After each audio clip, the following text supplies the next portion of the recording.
Desde West Hartford, Connecticut, está no ar o programa Curva do S no Discovery Turbo. Acompanhe no Curva de hoje. Moto Velocidade. Automobilismo de pai para filho. E Endurance Brasil. Nós começamos o programa mostrando o que acontece no Swap Meet nos Estados Unidos.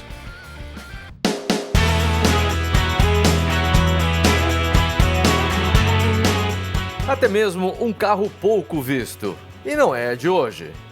A marca Mercury foi criada em 1938 pela montadora Ford, com o objetivo de ser uma subdivisão de luxo básico, já que a marca Ford, desde sua criação, tinha como lema ser um carro para as massas. Todos os anos, o mercado americano prestava muito atenção nos lançamentos da Mercury. Em 1955, no Salão do Automóvel em Detroit, apareceu um protótipo de carro futurístico, onde a Mercury apresentou o que viria a ser chamado de Turnpike Cruiser, com uma produção para venda a partir do ano de 1957. Para muitos, o carro certo na hora errada, pois o comprador da Mercury era o americano de classe média alta, que naqueles anos sofreu bastante com a queda da bolsa de valores. Com poucas vendas, o Mercury Turnpike Cruiser é hoje um carro raro entre os clássicos. Agora a história do Mercury Turnpike Cruiser, um carro bastante difícil a gente encontrar em eventos como esse, porque não teve muito sucesso de venda no ano de 1957, por ser um carro grande demais para aquela época e as montadoras não perderam muito tempo, talvez, tentando vender esse carro. Então é difícil hoje em dia a gente encontrar, mas é uma maravilha de carro. Principalmente, na minha opinião, essas ventoinhas aqui na parte de cima do carro, que não se vê muito. Como o dono desse carro falou, é um carro que se parece muito com o que se pensava naquela época de viagem espacial. Em 1957, muitos filmes de viagens espaciais eram produzidos. Esse carro se parece basicamente com uma aeronave, pelo menos é o que se acreditava naquele tempo. Outro fato muito interessante desse carro é o vidro de trás. Pensem, em 1957, a Mercury já tinha um carro que baixava o vidro de trás. Realmente é um carro muito interessante, muito bonito, que você pode acompanhar em eventos como esse, aqui nos Estados Unidos, aqui em Connecticut. O orgulhoso dono do carro, Paul Stanton, nos fala do modelo. Well, back then was the spaceship era. Aquela era a época espacial, a era das naves espaciais. Então todo o carro era inspirado em naves espaciais. E este carro realmente parece uma nave. Vendia bem, mas o carro de 57 foi complicado para o mercado. Acho que a bolsa de valores sofreu uma queda muito alta. Então eles não venderam muitos desses carros devido à crise. Hoje em dia, você não vai ver muito desses carros por aí. You're not going to see very many of these left, you know. Fala um pouquinho do conforto desse carro, é muito confortável. Naquela época não se preocupava em combustível, em economia do carro, simplesmente conforto. Deve ser um carro muito confortável. On the highway, it drives like a dream. It just Na estrada, este carro se sente como um sonho. Parece que flutua. Tem um motor muito potente e o que eu gosto bastante é que ele tem entrada de ar na frente e também na parte traseira da cabine. Então, se tem a impressão de um carro conversível. É muito bom. So it kind of creates a cross breeze. It's really, really neat.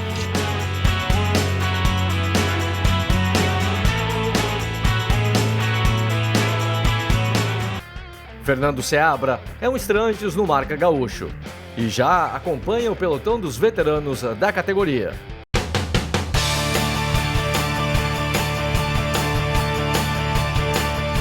Quero te conhecer no Velopark, naquela prova da chuva que tu chegou e venceu. Ano passado, mais uma prova, participou, fez teu papel e esse ano vem cumprindo e lá na frente do pelotão. Tu tem alguma experiência em automobilismo?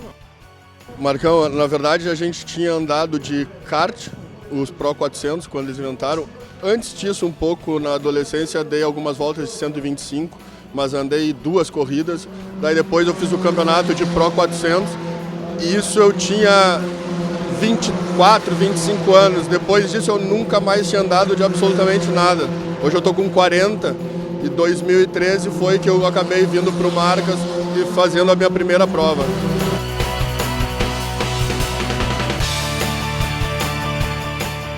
Cara, tu não tem nada de corrida e vem e faz o que tu faz. Tu acha que tu tem esse...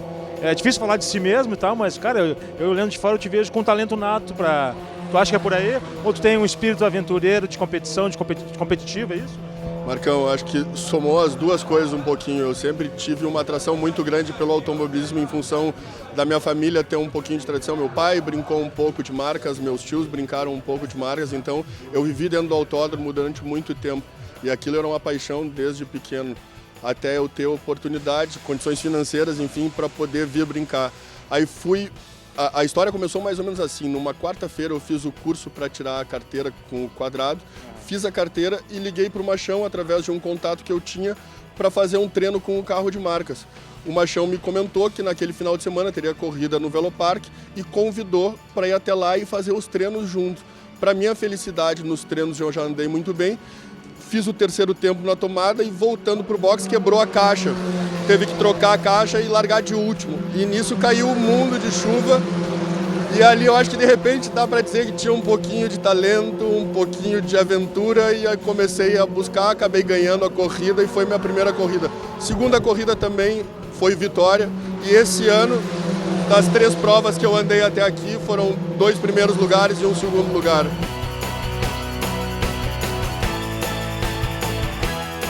Falaste da tua família, uma questão familiar também, que tinha uma ligação, mas tu falaste também 2 vezes no nome do Machão.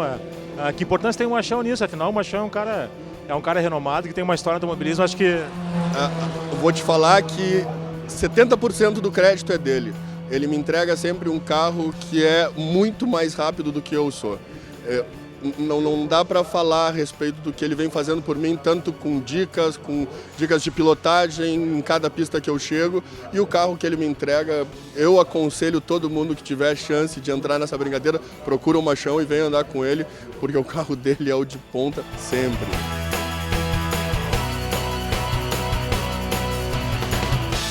Por falar em Machão, estamos aqui na equipe, na frente do box. Machão, o Seabra contou um pouco da história dele, uma questão até familiar.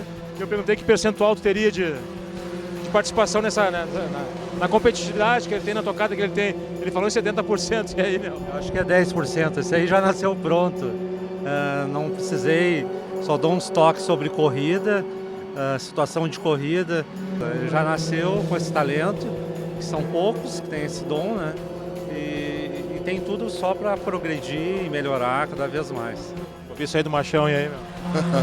Ele é o professor, os 10% que ele está falando não é verdade. Pode anotar os 70%, que é os 70% sim. Ele entrega um carro que anda quase sozinho, a gente só tem que chegar com o carro no final.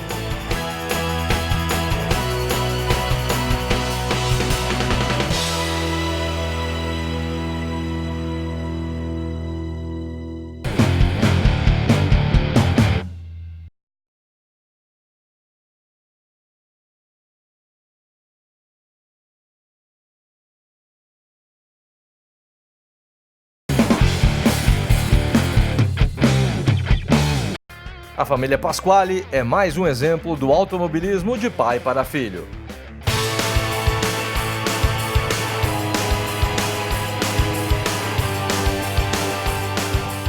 Em 1980, eu comecei no kart. Aí em 81 a gente decidiu investir um pouquinho mais, comprar um kart novo. E o resultado começou a aparecer. Eu fui campeão gaúcho e vice-regional. E aí, a partir disso, a gente foi para a Fórmula Ford, Campeonato Brasileiro. E depois de 2 anos, infelizmente, com a crise, a gente perdeu o patrocínio e tal. E aí eu entrei em 85, entrei no Regional de Turismo. Aí, correndo com os Biazus por diversos anos, até que a gente conseguiu uma vitória em 87, nas 12 horas. Esse foi meu ápice. Depois eu corri mais alguns anos, mas sempre sem patrocínio e tal, e não resolvi parar para continuar a vida.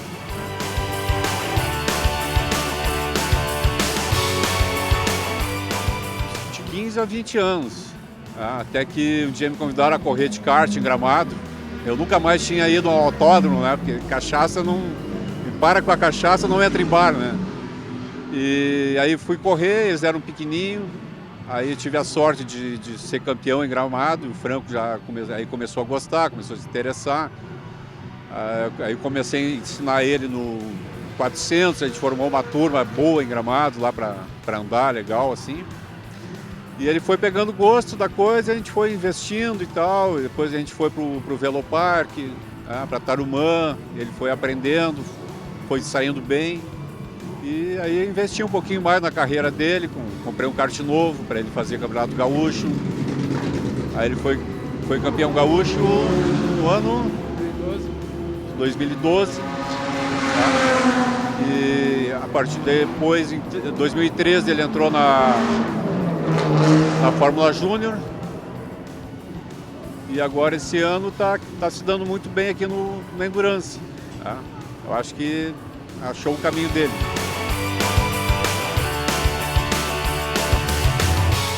Eu me lembro lá em Gramado, quando meu pai correu lá, foi convidado para correr, e que ele foi campeão. Eu me lembro certinho, assim, eu indo lá no cartódromo, ele andando lá, dando a volta no cartódromo.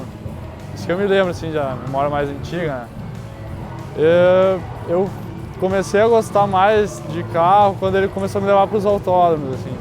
A vitória dele, com certeza, me motivou, deu um ânimo, vi que ele gostava e ele me levava para os lugares, eu comecei a me interessar. E até que ele começou a me botar no kart, eu fui gostando e não queria mais largar o brinquedo. Ele realmente me convenceu, né? Ele começou a andar muito bem e gostava muito de andar e sempre se dedicando bastante. A gente sempre é filho, né? E a gente sempre vai incentivando. Né? E ele sempre correspondeu muito bem, assim, toda a carreira dele, ele sempre se pegou bem.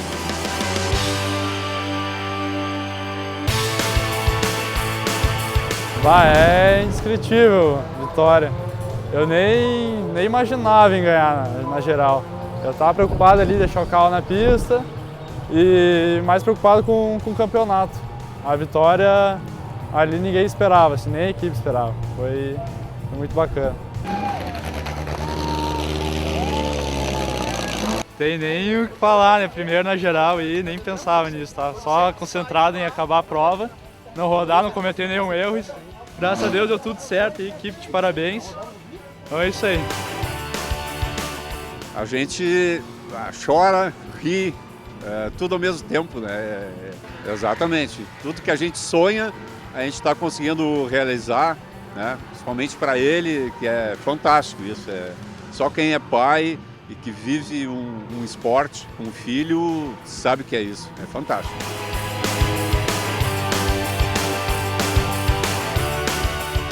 Eu acho que o Franco ele tem condições de ir para chegar na Stock aqui no Brasil e talvez se ele pensar em sair do país, a gente já está trabalhando para isso, já está pensando lá fora e vamos ver o que dá certo, né? Se dá certo aqui e depois pensar lá fora, mas o caminho já está um pouco traçado. Eu tenho apoio da Moinho Vacaria, Chocolate Lugano e da Rasenbia. E com certeza sem eles eu não ia estar aqui correndo, eu ia estar fazendo essa excelente temporada e só tenho a agradecer a eles pelo apoio e pelo incentivo aí. O futuro do Franco ele mesmo faz, né? Ele dá as dicas do que ele gosta e tal e eu pesco isso e traço um caminho pelo meu conhecimento, pelo que eu já vivi de automobilismo, que eu vejo, escuto. Então a gente traça isso, mas a equipe MC Tubarão é fantástica, né? Eles sempre dão uma mão, o conselho deles é fantástico. Eu acho que é uma das melhores equipes que tem no Brasil atualmente. São muito bons.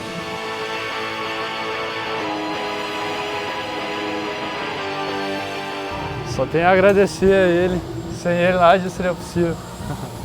Que eu amei, pá. Valeu. Quer dizer alguma coisa pra ele agora? Não sei. Isso eu acho que é o sonho de todo pai, né? E ele está sendo fantástico. Obrigado.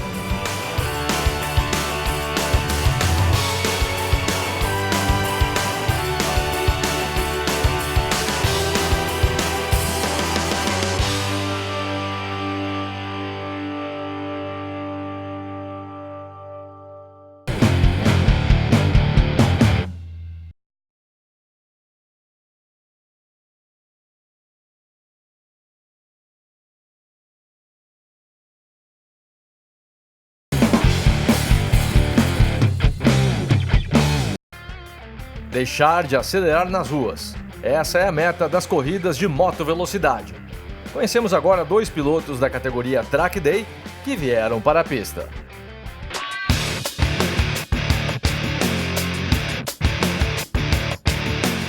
Pelo pouco que eu falei contigo, a tua presença aqui se deve até de talvez ter acelerado muito na rua e descobriu que aqui era o lugar certo, não? Isso, a gente andava bastante na rua, né? Eu fazia muitas viagens longas aí com a moto e acabou ficando o preço mais acessível, as pistas aí que tinham um valor alto antigamente, o pessoal baixou um pouco os valores, a gente começou a praticar uma vez por mês, depois 2, depois 3, aí eu conheci o Radi num Track Day dele, ele me convidou para participar numa categoria nova que é a Track Day, e a gente começou desde a primeira etapa e estamos aí em todas as etapas participando, estou em segundo na classificação geral e vamos continuar aí. Fantasma na rua, tu conseguiu tá com 7 parafusos na coluna, tá com uma perna quase impossibilitada de andar, é isso, não? Isso aí faz 4 anos agora, eu acidentei na estrada, caí por falta de prática, achava que tinha habilidade e não tinha a habilidade necessária, peguei óleo na pista, uma série de junção de fatores, caí, bati com a coluna no God Rail, a moto me prensou no God Rail, eu não morri porque eu estava com o equipamento todo de proteção, mas mesmo assim foi grave. Eu tenho 4 placas, 7 parafusos na coluna, o joelho esquerdo para baixo eu não sinto nada, eu não mexo o pé esquerdo, eu só troco marcha na moto porque eu uso a bota daí pela rigidez me permite trocar a marcha, e aí tá a prova que o lugar de acelerar é aqui, né, na pista.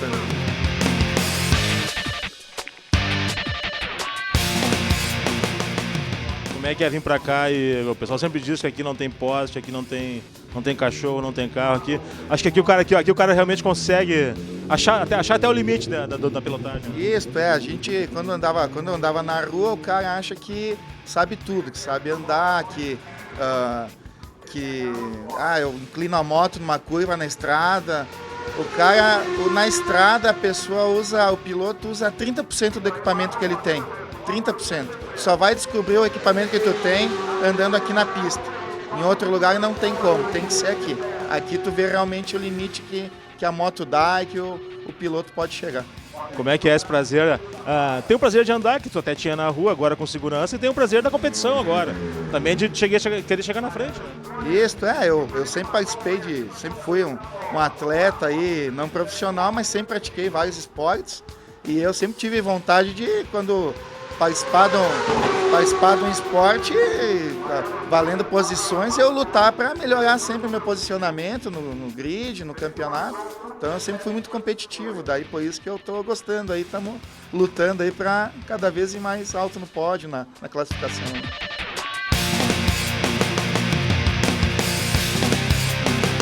Campagnolo, segundo no campeonato, empatado com o Fantasma.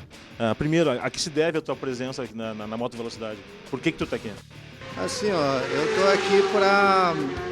Na verdade, assim, vou começar pelo início, então, né? Eu comprei uma moto 4 cilindros em 2007, uma Hornet, e comecei a andar na rua, viajava com minha esposa e tal.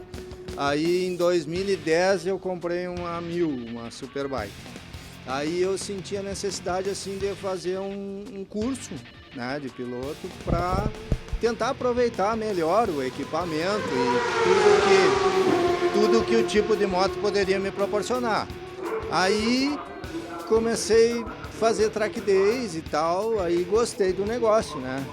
E aí o Radi, a escola Radi, né, ele me convidou, somos parceiros já de tempo, enfim, e a gente, na verdade, é uma grande família isso aqui. Eu ia até te falar, porque aqui a gente estava entrevistando o Fantasma antes, para ver o pessoal do lado já, isso aqui também motiva o cara. Exatamente, assim, aqui eu e o Fantasma estamos empatados em segundo no campeonato, mas a minha ideia e a dele também, né, e até porque eu com 49 anos estou no meio dos guri praticamente aqui, com 30 e poucos, outros 20 e poucos, né? Mas estamos aí, estamos fazendo o que gostamos, né? E nós somos companheiros, nós somos parceiros, ninguém aqui é adversário, né? Principalmente na nossa categoria. E assim, aqui eu tenho moto de rua também, mas vou te contar, ando muito pouco na rua, passeio na rua. né? E aqui é o lugar para acelerar. Aqui tu não tem guarda-rail, tu não tem trânsito contra, tu não tem caminhão, carro, obstáculo, tem todo o apoio, a segurança necessária, né? Ambulância à disposição. Então é isso, na verdade assim, ó, eu venho para fazer o que eu gosto, que é acelerar, andar de moto.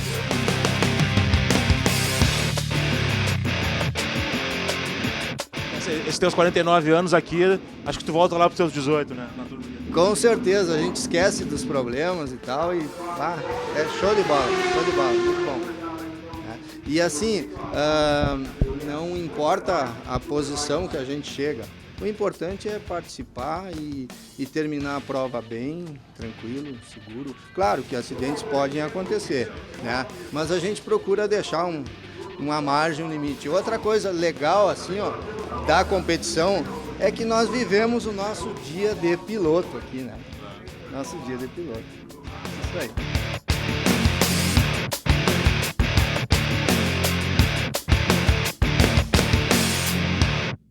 E o Curva do Oeste vai ficando por aqui. Muito mais na próxima edição no Discovery Turbo.